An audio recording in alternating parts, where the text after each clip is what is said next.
नमस्कार शेतकरी मित्रांनो, बऱ्याचशा ठिकाणी आता सध्या टोमॅटो तसेच मिरची लागवड चालू आहे आणि टेम्परेचरसुद्धा वाढत आहे. तर अशा वाढत्या तापमानात आपल्या पिकाची काळजी घेणे खूप महत्त्वाचे आहे. त्याबरोबरच पाण्याचे नियोजनसुद्धा करणे महत्त्वाचे आहे. काही ठिकाणी बरेच शेतकरी मित्र तसे टेम्परेचर वाढत आहे त्या हिशोबाने नमस्कार जास्त शेतकरी प्रमाणात मित्रांनो, पाणी देत आहे पिकांना. सध्या तर टोमॅटो त्या ठिकाणी लागवड अतिरिक्त बऱ्याच ठिकाणी पाण्याचा चालू आहे. वापर न करता योग्य तो टेम्परेचर प्रमाण सुद्धा वाढत पाण्याचे आहे. ठेवा. तर वाढत्या तसेच टेम्परेचरचा आपल्या आपल्या जमिनीच्या पिकावर मजबुरानुसार दुष्परिणाम पाणी जाणवू द्यावे. शकतो. या पद्धतीने शेतकऱ्यांना विनंती अशा आहे. प्रकारचे रोपाचं अवस्था होत आहे. रोप हे पूर्णपणे कोलमडून पडते. पाण्याचं नियोजन सुद्धा तुम्हाला व्यवस्थित करणं गरजेचं आहे. आपण या ठिकाणी असे पाहू शकता, या पद्धतीने रोपं माना टाकत आहेत.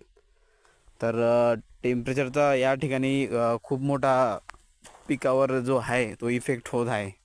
तर वाढत्या टेम्परेचरचे पिकाला संरक्षण देण्यासाठी पाण्याचे नियोजन व्यवस्थित करणे गरजेचे आहे. तसेच आपण पुढील व्हिडिओमध्ये तुम्हाला बाकीची माहिती देणार आहोत. धन्यवाद.